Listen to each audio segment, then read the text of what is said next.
ঘোরাঘুরির জন্য হোটেলটা দেখাতে ভুলে গেছিলাম যেটাতে আমরা ছিলাম। তো আজকে বাইরে থেকে দেখিয়ে দিচ্ছি হোটেলটা আমাদের। তো এই হোটেলেই আমরা ছিলাম। Hello friends, welcome to our channel Sachindra Manjulika. তো গুড মর্নিং। আজকে আমরা সকাল সকাল পুজো দিতে চলে এসেছি। তো এখন বাজে ভোর 3টে। তো এখন থেকে আমরা লাইনে দাঁড়িয়ে আছি সবাই। চলো, মন্দিরের ভিতরে ভিডিও করতে দেবে কিনা জানি না, তাও চেষ্টা করবো যতটা না আবার তোমাদের দেখানোর। তো এটা ওই মন্দিরের মেন গেট। তো আমরা আর লাইনে দাঁড়াইনি, কেন ঠাকুরমশাই বললো যে ঠাকুরের সামনে গিয়ে ভালোভাবে পুজো দেওয়ার জন্য কিছু ব্যবস্থা আছে। তো সেই ব্যবস্থার মাধ্যমে আমরা চলে যাচ্ছি এখন ঠাকুরের সামনে পুজো দিতে। তো প্রচুর ভিড় ছিল, কিন্তু খুব ভালোভাবে পুজো দেওয়া হয়েছে। বাইরেই সমস্ত ক্যামেরা মোবাইল সব জমা করে নিয়েছিল, তো ওই জন্য ভিতরের ভিডিও দিতে পারিনি। তো আমরা এখন পুজো করে বেরিয়ে গেছি বাইরে। তো এটা হচ্ছে মন্দিরের বাইরে। তো এই জায়গাটাতে দাঁড়িয়ে একটু ভিডিও করে নিচ্ছি কেন তোমাদেরকে দেখানোর জন্য। তো আমরা এখন এখান থেকে বেরিয়ে যাব তো অন্য জায়গায় যাওয়ার জন্য, অন্য মন্দিরে যাওয়ার জন্য। তো এর সামনে আরও মন্দির আছে। তো চলো ওইখানে গিয়ে আবার তোমাদেরকে ভিডিও দেবো। তো দেখতেই পাচ্ছ কত ভিড়, এত গরমেও এত লোক এসছে এখানে।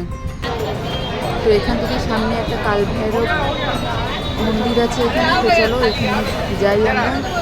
দেখতে পাচ্ছ প্রচুর ভিড়। তো আস্তে আস্তে এখন আমরা ওইদিকে যাই। তো আমরা এখন মন্দিরে পুজো দিয়ে আরেকটা মন্দিরে এসেছি, সেটা কাল ভৈরব মন্দির। তো এখানে গিয়ে আমরা দর্শন করবো। তো সব জায়গাতে পণ্যের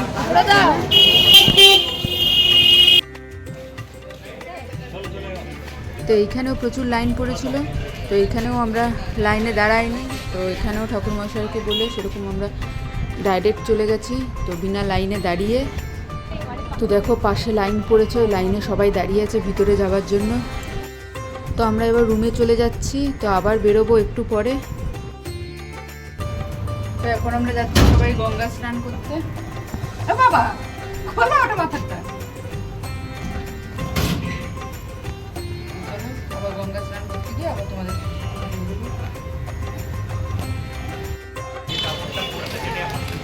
তো আমরা এখন যাচ্ছি সবাই স্নান করতে। Hello guys, welcome to my new blog.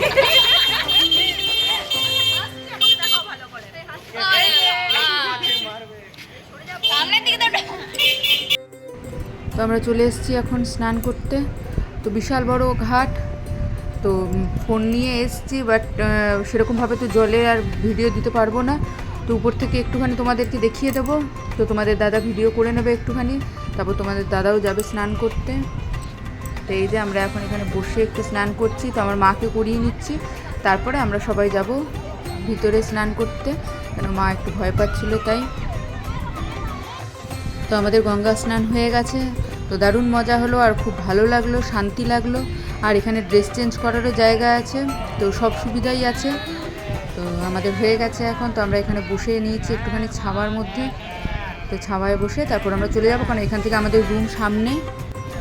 তো এখানে আবার বেনারসি চুড়িদারের পিস দেখে নিচ্ছি। তো বাড়ি গিয়ে ফ্রেশ হয়ে এখন বিকেলবেলা চলে এসেছি গঙ্গা আরতি দেখতে। তো এখানে এই নৌকাগুলোতে করে গঙ্গা আরতি দেখা হয়। তো চলো, এখানে আমরা টিকিট কেটে নিয়েছি। তো টিকিট কেটে আমরা এখন যাচ্ছি নৌকায় চাপতে। তো নৌকায় চেপে তো এখানে কয়েকটা ঘাট আছে, তো সেই ঘাটগুলো দেখিয়ে দেবে, তারপর গঙ্গা আরতি দেখে নেবো। তো এই দেখো এখানে জলে ভাসানোর জন্য প্রদীপ দিয়েছিল, তো সেইগুলো আমরা সবাই কিনে নিয়েছি, কিনে দাঁড়িয়েছি। তো আমরা এখন গঙ্গা আরতি দেখতে এসেছি। তো নৌকায় বসে আছি সবাই মিলে। তো নৌকায় বসে নৌকাটা এখন জলের মাঝখানে যাবে, তারপর আমরা গঙ্গা আরতি দেখবো। তো নৌকা স্টার্ট হয়ে গেছে। তো দেখছো প্রচুর নৌকা দাঁড়িয়ে আছে এখানে। এগুলো জলের মাঝখানে গিয়ে দাঁড়াবে, তারপরে গঙ্গা আরতি শুরু হবে, তারপর আমরা গঙ্গা আরতি দেখব। তো এখানে কয়েকটা ঘাট আছে, সেই ঘাটগুলোও আমাদের দেখিয়ে দেবে। তো চলো, নৌকা চলতে শুরু হয়ে গেছে।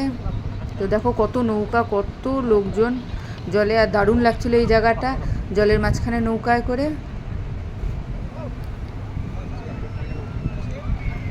তো এইটা হচ্ছে পঞ্চঘাট। তো এখানে হচ্ছে পঞ্চপাণ্ডব এখানে স্নান করতে আসতো, ওই জন্য ওর নাম অনুসারে এখানে পঞ্চঘাট নাম রাখা হয়েছে। তো দেখো এখানে কি সুন্দর লঞ্চ, নৌকা সব চলছে জলে। তো একটু সন্ধ্যা লেগে এসছে, এবার সন্ধ্যা আরতি হবে।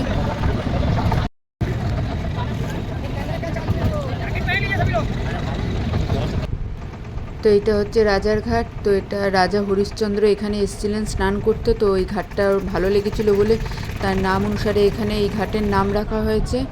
তো ওই জন্য তিনি নিজের নামটা অনুসরণ করেননি, তো তার নাম অনুসারে এখানে রাজার ঘাট দেওয়া হয়েছে এই ঘাটটার নাম। তো এইটা হচ্ছে মুন্সি ঘাট।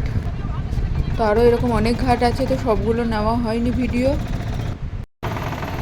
তো এটা হচ্ছে দশাশ্বমেধ ঘাট। তো এইখানে গঙ্গা আরতি হয়। তো এখানে নৌকাগুলো দাঁড়িয়ে গেছে, এবার সবাই এখানে বসেই গঙ্গা আরতি দেখবে। তো চলো, সন্ধ্যা লেগে গেছে, তো এবার গঙ্গা আরতি শুরু হবে, তারপর তোমাদেরকে আবার ভিডিও দেখাবো। তো অন্ধকার হয়ে গেছে, তো এখানে গঙ্গা আরতি 6:15 থেকে টাইম আছে। তো 6:15 বেজে গেছে, ওই জন্য গঙ্গা আরতি শুরু হয়ে গেছে। আর লাইটের জন্য আরও সুন্দর লাগছে দেখতে। তো দেখো নৌকাগুলো এখানে দাঁড়িয়ে আছে। তো এখানে যখন আরতি করা হবে, তো আমরা এখানে প্রদীপ নিয়ে নিয়েছিলাম, তো সেগুলো গঙ্গায় ভাসিয়ে দেবো। তো দেখো সুন্দর লাগছে, আর প্রচুর ভিড়, দেখতেই পাচ্ছ তোমরা। এই একটা করে এই প্রদীপগুলো নিয়ে নিয়েছিলাম কাগজের বাটির মধ্যে দিয়ে জলের মধ্যে ভাসানোর জন্য। তো দেখো এরকম করে নৌকার মাঝে মাঝে সব দাঁড়িয়ে আছে, আর এরকম জলের মধ্যে ভাসানো হচ্ছে। তো এবার গঙ্গা আরতি শেষ হয়ে গেছে, আমরা নৌকায় করে চলে যাচ্ছি আমরা যেখান থেকে উঠেছিলাম সেই ঘাটের দিকে। তো এইটা মীরাবাই ঘাট। তো এইখানে মীরাবাই স্নানে আসতো ডেলি, ওই জন্য তার নাম অনুসারে এইখানে মীরাবাই ঘাট নাম রাখা হয়েছে। তো এইগুলো তো বেশিরভাগ সব স্নানের ঘাট, ওই জন্য সেই অনুসারেই নাম রাখা হয়েছে। তো এটা ললিতবাহী ঘাট। তো এটা নেপালের রাজা প্রথম এই ঘাটটা বানিয়েছিলেন বলে তার নাম অনুসারে এই ঘাটটা রাখা হয়। তো এই ঘাটটা মণিকর্ণিকা ঘাট। তো এই মণিকর্ণিকা ঘাটের মধ্যে শিব আর পার্বতী স্নান করতে আসতেন। তো একদিন স্নান করতে এসে শিব ঠাকুরের চোখের মণি আর মা দুর্গার কানের দুল পড়ে যায় এখানে। তো অনেক খোঁজার পরেও সেটাকে পায়নি। তো ওই জন্য রেগে শিব ঠাকুর এই ঘাটটাকে অভিশাপ দিয়েছিল যে এই ঘাটে কেউ স্নান করবে না, এই ঘাটে কোনো ভালো কাজ হবে না। তো এই ঘাটে শুধু দেহ পুরানো হবে, ওই জন্য এইটা শ্মশান ঘাট রূপে নামকরণ করা হয়েছে। তো এটা সব থেকে লাস্ট ঘাট অর্শি ঘাট। তো এই ঘাটটা দেখে আমরা যেই ঘাট থেকে চেপেছিলাম মানে লীলাঘাট, সেইখানে আমাদের নামিয়ে দেবে। তো খুব সুন্দর লাগলো ঘুরে গঙ্গা আরতি দেখে। তো তোমাদের কেমন লাগলো কমেন্টে নিশ্চয়ই জানিও। তো চলো টাটা, এখনকার মতো এইটুকুই।